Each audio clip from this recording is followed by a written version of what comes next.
Hey everybody, happy Sunday. It is time for our theme of the week, and this theme for the week is preparation.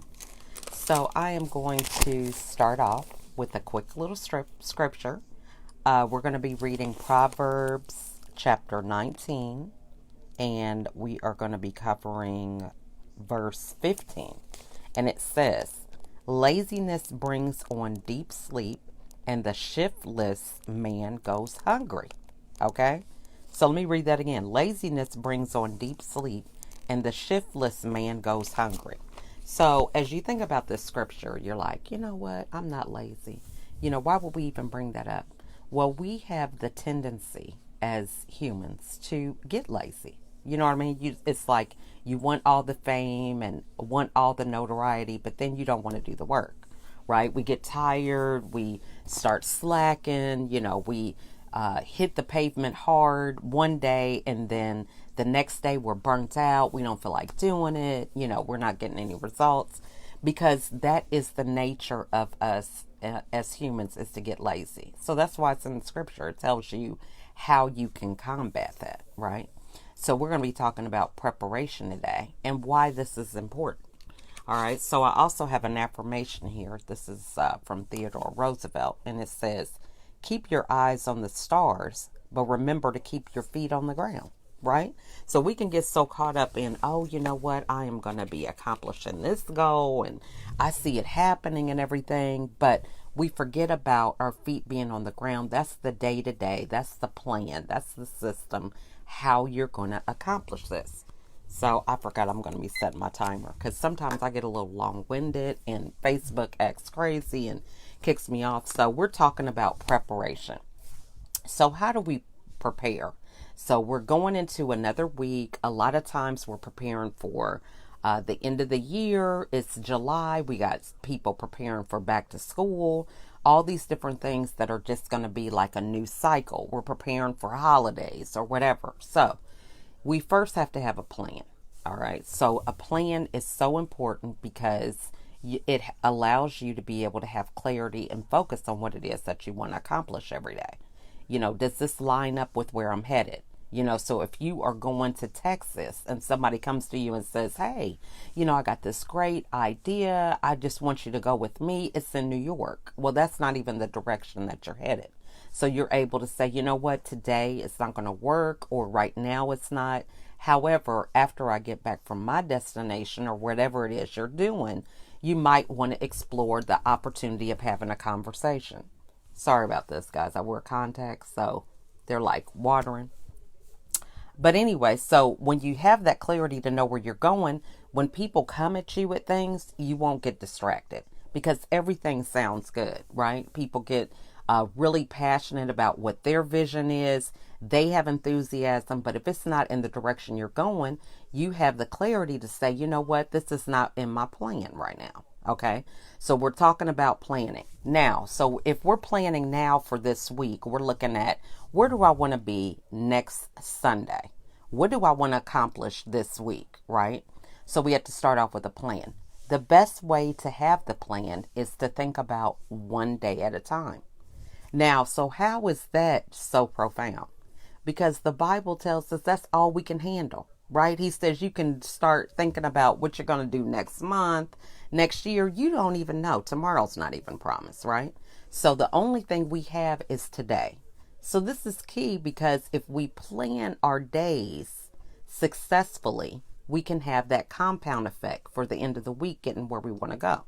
So a lot of people have greed, right? So you guys are saying, I'm not greedy, but what happens? You have a goal. Let's say that our goal is to make $200, right? And so we're like, man, you know what? I just need to maybe get 2 clients and I can hit my goal of $200. So then we think, well, you know what? $200 really isn't a lot. I can do 400. Then you start looking at some of these other coaches or whoever your industry is. If they're doing that, I can do this. And so then you get greed, right? So starting off from 200, next thing you know, you're at 1,000, right? So let's just say this is your example for the week. So you're like, I want to get $1,000 this week, right? So there's a system for the $1,000, right? We know that it's a numbers game. Not everybody you talk to is going to be interested. Not everybody is going to be your client, right? So let's say for you to do $1,000, you have to talk to 20 people per day, right? So many of us, let's just be honest, right? You've got your job, you've got kids or whatever. Some of you guys, this may not apply to you. You might have all the time in the world, but we have other things that we have to balance outside of our job. So we're thinking we can talk to 20 people per day and maintain that. So let's say that you talk to 20 people one day. So you get a little feedback, you get maybe 5 clients, then you talk to 20 people another day. None of those people are available. So then the next day you talk to 20. Well, then those people that you tried to call yesterday, then they call you back. So not only are you talking to the 20 today, but you're talking to 40, right? So then you're overwhelmed. You're burnt out. You get go through 40 calls. The next day you don't do anything. And then the next day you only do 5. You see how the pattern gets messed up? Because we're trying to bite off more than we can handle, right? So if you know you don't have the staff and the stamina to talk to 20 people, why are you calling that many people per day? So you got to think about what can you manage. Now, if you have the funds and the ability to hire a staff who can duplicate what you're doing, that's something different. But see, these are the things we don't talk about. We want to just be able to get all the notoriety, make all the money, but then forget about how to manage it, how to maintain it, right? So that's where that greed comes in, because we're looking at what people have been doing, creating a team. So you think about Grant Cardone or Tony Robbins, they have a team of people. You know, if you get on their website, they have coaches that coach underneath their name, right? So think about that. So you're trying to reinvent yourself as this person when they have 10, 12 people that are doing what they do on a smaller scale that builds their brand, right? So these are the things that we kind of lose the details about. So think about, what can you manage? What do you like doing? So let's think about it. How many of us follow up with everybody, right? I'm guilty myself. You make all these contacts, you meet new people at networking events. Let's just take that. You have virtual events, you know, people put their comments and everything in the chat. How many of y'all are following up with everybody? Okay. And you're doing it on a regular basis. That alone takes a lot of time, right? So think about the systems that you have just with your business right now. When we're planning, we're thinking about, okay, this week, how many networking events do you have? Do you have time set up the next day or later on that day as a block of time to do follow-ups? So if you have a networking event that's from 1 to 2, do you have time set aside after that event to say, you know what, I'm going to follow up immediately. I'm going to block my calendar and I'm going to do my follow-ups, because that way I know that my follow-ups are done, rather than thinking, oh, okay, tomorrow I'm going to follow up with them, right? It's fresh on your mind. There's a lot that you can think about that's fresh. You know, I enjoyed what you talked about, or I see that you are doing business in Canada. I want to know more about Canada. I've never been there, or whatever. Some conversation that you could bring up related to how you interacted with the person. But as life goes on, we forget about who that person was, what their course of industry is, how we met them, who they know, what Facebook groups they're in. There's ways that you could build this if you're strategic about doing it. So we are going to be focusing on how we can plan our week in order to be successful. So what do you have planned for this week? What are the events? Are you going to be doing any coaching? Do you need to do any follow-up? Do you need to do any administrative tasks? You know, are there invoices that you need to send out? Do you need to pay any invoices? So begin to kind of think about sectioning your actual days off and looking at it on a day-by-day basis. So for me, for example, I just use myself, right? So I have 24 hours in a day, sleep 8, I only have 16 hours. So for 16 hours, I have to manage podcasts, editing, coaching, doing Facebook Lives. If I do that, group presentations, and my children, things that I might have related to our church, right? So all these things. So I don't have a lot of time, right? So either I have to trade my time for money or find some other ways that I can get it done. Helping my kids multitask for me. There's even like mailings that I have to take out. So like when I do Facebook Lives on Friday, I have to mail out my gift items that people win, right? So something as simple as that. Well, then I just don't mail the gift. I have like little small gifts that I put inside the package as well. So all this is stuff that I have to get done. So you think about it, 16 hours to do all those things is not a lot of time, right? And so this is what we have to be mindful of. How much time are you spending on Facebook?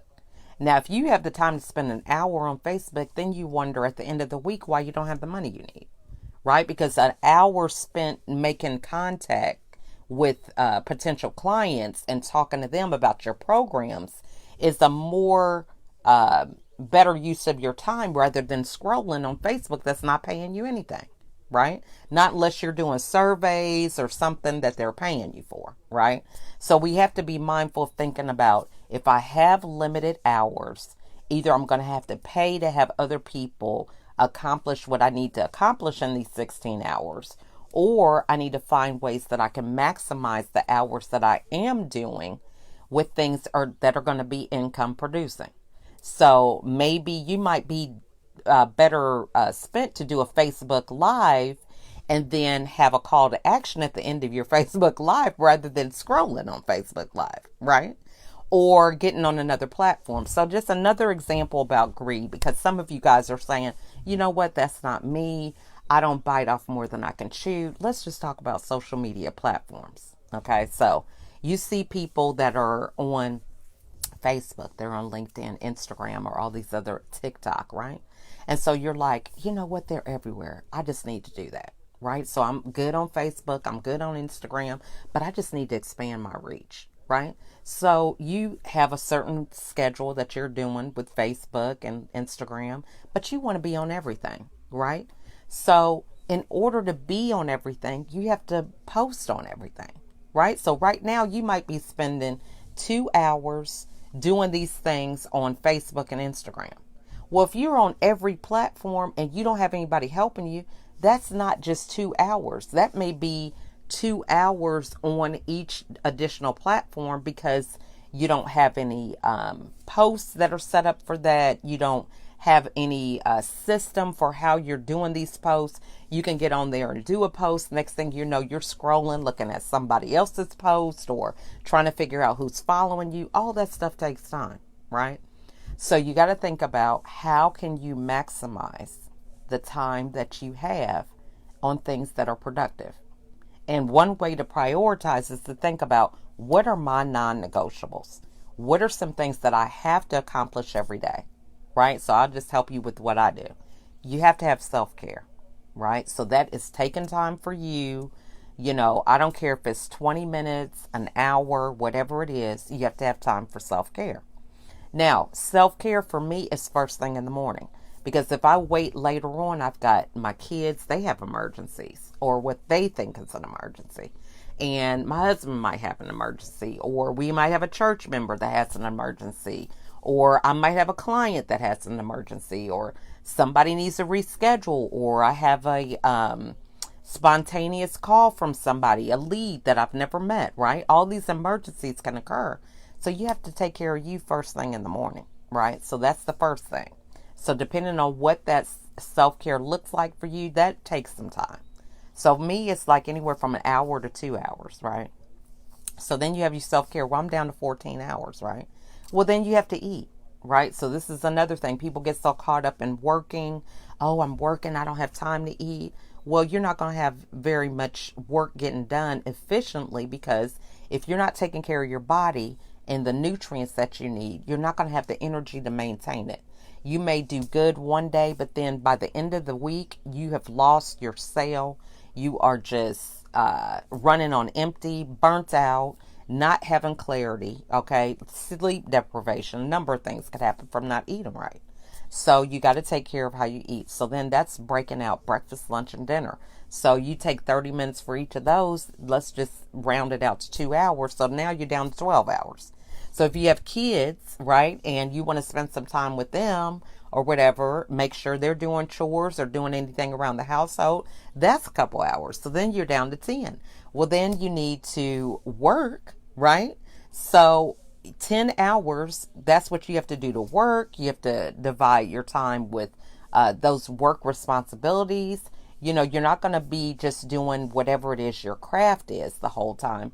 There's like administrative tasks, or there is follow up, or certain things that are outside of your work. Maybe you have to do some learning, some classes or something. So you guys see where I'm going with this, right? You've got all these different irons in the fire. So you have to prioritize what is a non-negotiable. What are some things that I'm going to do? You know, how am I going to move forward? How much time do I really have to do my job? So most of us are not working 10 hours a day. I mean, I know I'm not. I don't have that kind of time. So if you really decide, you know what, I want to be an entrepreneur, I want to have control of my day, I want to work 4 hours a day. So if you want to work 4 hours a day, what does that look like? How many hours are you going to be posting? How many hours are you going to be doing coaching, right? If that's your thing, or whatever your craft is, right? Uninterrupted time for you to do your work. How many hours are you going to be doing with follow-up or administrative tasks? So this is how you begin to look at it and really dive into it and say, you know what, I feel like 4 hours will net me the amount of money that I feel I need on a weekly basis. If it doesn't, then there's when you need to be making some tweaks and figuring out how you can add more time, doing more income producing activities, or you can hire people who can do what you need to have done so that your income can increase. So it's either you're going to do it and lose some time doing other things. And this is the thing. When you're planning, you just don't have this unlimited amount of time. So if I decide that I'm going to spend 4 hours on my business, then that's 4 hours that I have to give up somewhere else. So that's 4 hours I can't depend on doing something with my family. I can't depend on cooking or whatever that is. I have to focus on my business. So we have to be thinking about the trade-off. What are the things that I'm giving up in order for me to get what I want, right? And so sometimes as adults, we forget that. Now, we'll tell this to kids because kids will be like, Mommy, you know, I want this new toy, and can you just go to the ATM and get it? Right? They just think because I have an ATM card, I can just go in there, get whatever, and get what they want, right? So we do this same thing as adults. We think, oh, you know what? I want to be big like Tony Robbins, but I don't really know about the work that goes into it, but I just want to have the money that he has. I think I can do what he does. I think I can manage the number of followers he has, but then you haven't done any of the building blocks to get there. So you're not going to be able to maintain it, right? So we have to think about, what are you going to give up in order to get what you want, or what money are you going to pay in order to have people supplement the work that you do so that you can get there. So I hope this makes sense for everybody. So we want to focus on how can you maximize your day. So I just went through this. You want to think about how many hours are you sleeping, subtract that, then the number of hours that you have left over. How are you going to use those hours to move you forward to get what you want? And then you're going to do that better and better every day. That's all you need to do, because it's the compound effect. If you decide, you know what, yesterday I wasted 2 hours on Facebook, it didn't serve me, so I'm not going to be doing that today. I'm going to cut back and I'm going to go to an hour and a half on Facebook, right? Because these are the things that we forget. We don't time ourselves. We just get on stuff and we think, oh, I'm only going to be on here 5 minutes. Next thing you know, you've been on there an hour, right? And so you cannot reclaim those hours. So you have to think about, is this really going to help me move forward? Now, if that's something you like to do, you feel like you learn, it really helps you grow and evolve, then that's fine. But think about a time when you can do it. Maybe you should scroll at night when your day is done and you've done all your productive work, right? Instead of doing it in the middle of the day when this is high time that you could be making contacts and connections and possibly making sales for your business. So I hope that that makes sense for everybody. Let's see. I've got like 1 minute. So our challenge this week is to think about how can we maximize our time. You know, if you guys have any questions or you need any strategy tips for that, feel free to reach out to me or ask questions in the comments and I'll answer them. But our challenge for this week is to follow up with people with a card, right? Or a note, email, or whatever, voice note or something like that. So if you guys would like a free card from me, just a free card of a picture that you really like, something in your phone, scroll through your phone and think about some neat pictures that you just took, or maybe it's a memory, right? A family member, you know, sometimes we've lost people recently, a lot of people affected with coronavirus. So maybe there's a loved one that you want a picture of. Send it to me and your address through Messenger, and I'll send you a card, right? So you can have a way that you can memorize this, keep up with this memory. But just something different that you could do to let people know that you are going the extra mile and that you're thinking of them. So I want to thank you guys all for watching. Remember, this theme for the week is preparation. I do have office hours in the morning at 7:30. Okay, so it's 7:30 to 8:30 a.m. Eastern Standard Time. It's just an hour. We can strategize. I see Andrea's on. She joined me this Monday, last Monday, and we had a great conversation. But there's a question that I'll pose, and we go over that question on the office hours. So it's guided and, you know, you have direction on what you're going to do. So maybe we might do something with scheduling or something tomorrow. Not quite sure. So usually I try to be spontaneous and do something that really moves us forward in the week. That's my timer, guys. So you guys have a wonderful week. Thank you guys for watching, and I'll see you later on. Bye.